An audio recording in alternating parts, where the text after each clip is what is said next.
Stop scrolling. This video isn't entertainment. You're here because something inside you is breaking quietly, not loudly, not dramatically, but in that slow, dangerous way where people smile in public and suffocate in private.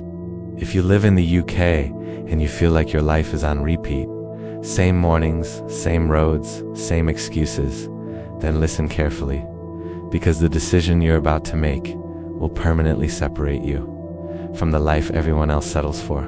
Most people don't realize when their life goes quiet, not peaceful quiet, dangerous quiet, the kind of quiet where nothing is wrong, but nothing is right either. In the UK, this quiet is everywhere. Morning alarms, gray skies, trains arriving on time, bills paid, food on the table. From the outside, it looks like stability, but inside, there's a pressure building. You wake up early, you get ready fast, you tell yourself you'll think about your dreams later, commute, work, small talk, deadlines, then home, Netflix, scrolling, sleep, and you repeat this 5 days a week for years. People around you call this normal, but deep down you feel it. Is this really it? Not because you're lazy, not because you're ungrateful, but because humans weren't built to live on autopilot. From a young age you were taught, be realistic, play it safe, don't risk too much, stability first, dreams later. But nobody tells you this. Later never comes. Later becomes next year, after promotion, after marriage, after responsibilities, until one day you're older, tired, and quietly angry at yourself. Not at the system, at you. That discomfort you feel at night, that restlessness when you're alone, that's not confusion, that's clarity knocking. It's the part of you that knows you're capable of more. You're thinking bigger than your environment.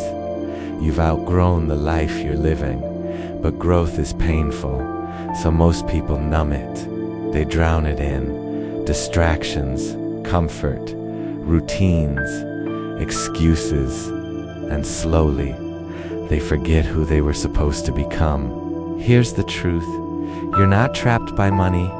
You're not trapped by lack of opportunities. You're trapped by familiarity. The same streets, the same faces, the same expectations. Everyone around you expects you to stay the same. And when you start thinking differently, they call it unrealistic. But every meaningful life started as an unrealistic idea. Let me ask you something honestly.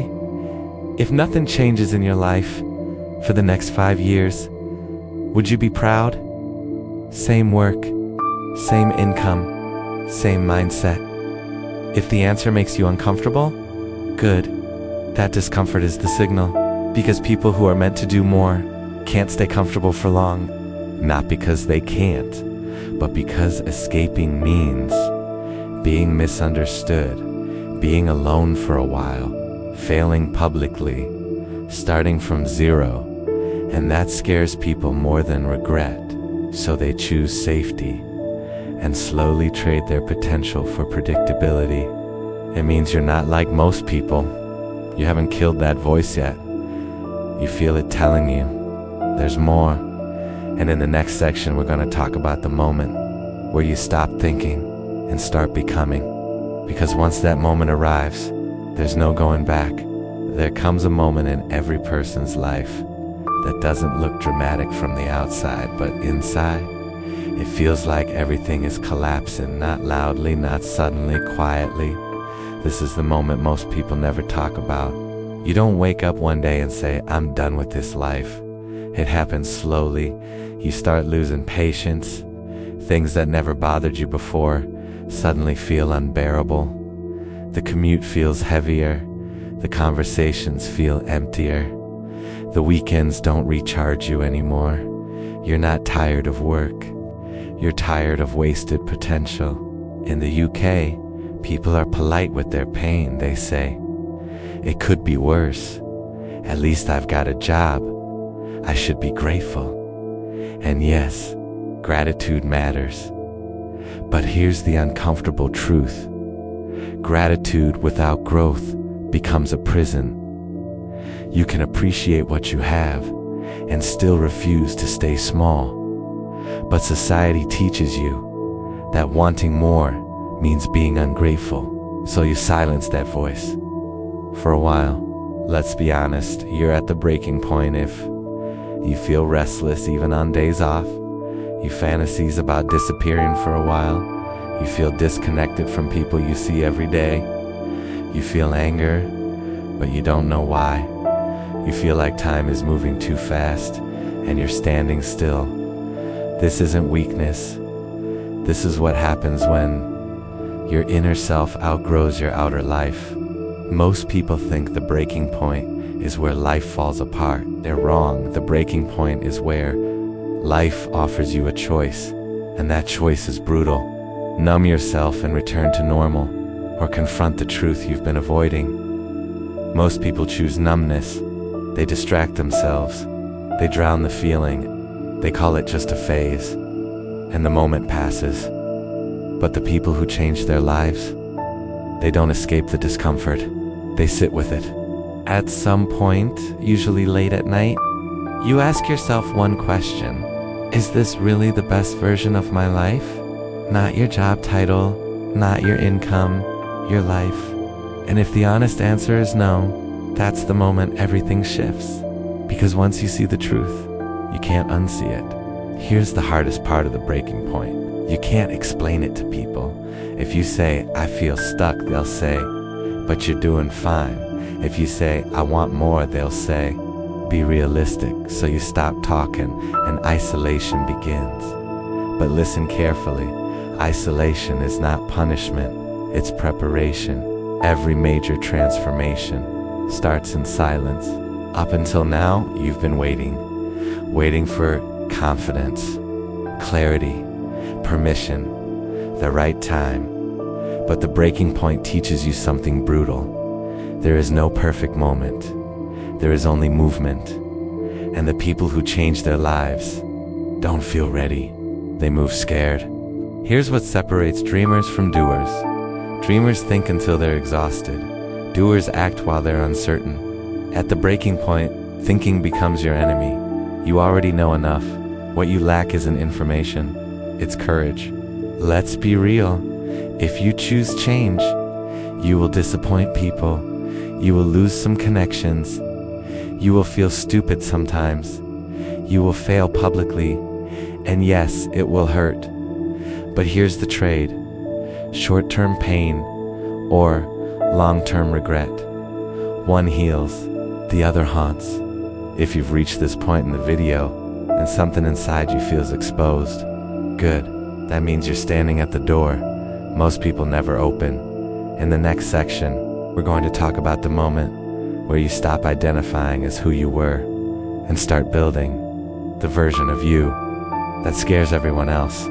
Because once you cross that line, there is no going back.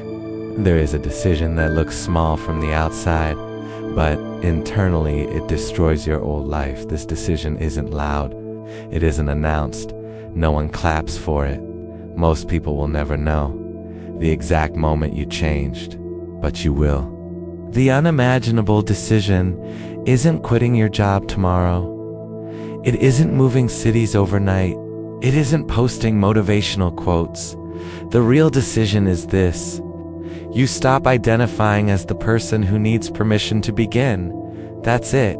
That's the line. Once you cross it, nothing feels the same again. In the UK, you're taught to keep your head down, not rock the boat, stay realistic, avoid embarrassment. Ambition is allowed as long as it stays quiet. The moment you think bigger, people don't attack you, they question you. Questioning is enough to make most people retreat. Let's be honest, the moment you decide to change, you become unpredictable. People can't label you anymore. You don't fit the script, and humans hate unpredictability, so they'll try to pull you back without even realizing it. Not out of hate, out of fear. Up until now, your identity protected you. I'm just someone who I've always been like this. That's not really me. These sentences feel safe, but safety is expensive, because the version of you that feels comfortable is the same version that can't grow. So the unimaginable decision is this: you let the old identity die. No drama, no announcement, just quiet, consistent change. This is the part no one warns you about after the decision, but before results. There's a gap, a lonely one. You no longer fully relate to your old life, but you haven't built the new one yet. This is where most people quit, because loneliness feels like failure, but it's not. It's transition. You'll feel unsure. You'll question yourself. You'll wonder if you're delusional. Good. Certainty belongs to people who never move. Growth belongs to people who walk forward without a map. The discomfort you feel is proof you're expanding. Here's where everything changes. Motivation is emotional. Discipline is structural. The new you isn't built by feeling inspired. It's built by showing up when you don't feel like it, working without validation, staying consistent in silence. This is where amateurs disappear. One day, without realizing, you'll notice something. You no longer ask, "Can I do this?" You ask, "How do I do this better?" That's the moment the old you officially dies, because this phase offers no applause, no likes, no praise, no reassurance, just you and the work. And that's why the path clears. Only the serious remain. If you've made it this far, you're no longer the person who started this video. The decision has already been made. In the next section, we're going to talk about cutting ties with your old environment, because transformation doesn't happen by adding more. It happens by removing what no longer fits. And this part hurts. You can't build a new life in the same environment that destroyed the old one. This is the truth most people avoid, because changing habits is hard, but changing people and places, that feels like betrayal. You think your problem is motivation? It's not. It's proximity. Who you see daily, what you hear repeatedly, what behavior is normal around you. In the UK, routines are powerful. Familiar pubs, same conversations, same jokes, same complaints. You don't notice it, but slowly, your ambition starts shrinking to fit the room you're in. Here's something no one likes admitting. Some people don't want you to grow, not because they hate you, but because your growth forces them to confront their stagnation. So they'll joke about your goals, downplay your effort, remind you who you used to be, not aggressively, casually, and that's what makes it dangerous. In the UK, pressure is subtle. No one says, "Don't change." They say, "Don't take life too seriously. Relax, enjoy yourself. You're overthinking it." And slowly, you're guided back to comfort. But comfort is the enemy. At this stage, VV, let's be clear. Cutting your old life doesn't mean shouting, blocking, or burning bridges. It means fewer conversations, less availability, different priorities. You stop explaining yourself. You stop seeking validation. You move quietly. Power moves are silent. This is where it hurts. You'll feel guilty for saying no, for choosing yourself, for outgrowing people. But listen carefully. Outgrowing isn't abandonment, it's evolution. You're not responsible for staying small, so others feel comfortable. If you're serious, start here. Limit access to people who drain you. Reduce time in places that numb you. Cut habits that reward comfort, not progress. Stop consuming content that keeps you average. This isn't punishment, it's alignment. Because identity is social. When you change, your reflection changes, and the brain panics. It wants familiarity, but every version of you that mattered required you to let go of a previous one. Here's what happens. After you cut enough, Silence, no drama, no noise, just focus. This is where momentum builds. No one sees it yet, and that's perfect. One day, you'll realize you don't miss the old conversations. You don't crave the old habits. You protect your time aggressively. That's when you know you're no longer becoming someone new. You are someone new. This phase leaves you lighter, but exposed. Because once you remove what was holding you back, there's nowhere left to hide. In the final section, we're going to talk about the point of no return, the moment where success or failure no longer matters because you've already won. There is a moment that doesn't feel like victory. No celebration, no applause, no announcement, just a quiet realization. You can never go back to who you were. And strangely, that's when everything finally feels right. The point of no return isn't success. It isn't money. It isn't recognition. It's when you trust yourself more than opinions. You value time more than comfort. You stop negotiating with your potential. At this point, even failure can't take you back because your mindset has already crossed the line. In the UK, people wait for proof before they believe in themselves. But you flipped the order. You believed first. You acted second. Proof came later. That's why this phase feels lonely, but peaceful. You no longer need permission. You move with quiet certainty. Let's clear this up. You're not fearless now. You just stopped obeying fear. Fear still whispers, what if it fails? What if you're wrong? But it no longer controls your actions. That's power.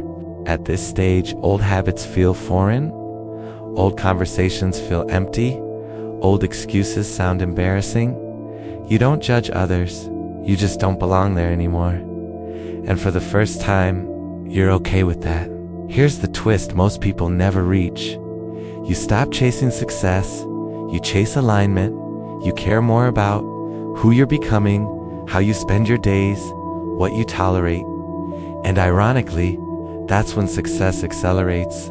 Let me tell you something important. Most people lose before they even start. You didn't. You chose discomfort. You chose isolation. You chose growth. Even if results are still building, you've already escaped the trap. And that makes you rare. You no longer say, I hope things change. You say, I'll make it work. You don't wait for motivation. You move regardless. You don't need validation. You trust the process. This isn't confidence. This is self-respect. If you're still here, remember this moment, because one day someone will ask, how did you change your life? And you'll think back to this phase, not the success, not the money, but the decision to never betray yourself again. You didn't just watch a video, you closed a chapter. And from this point forward, there is no return, only forward.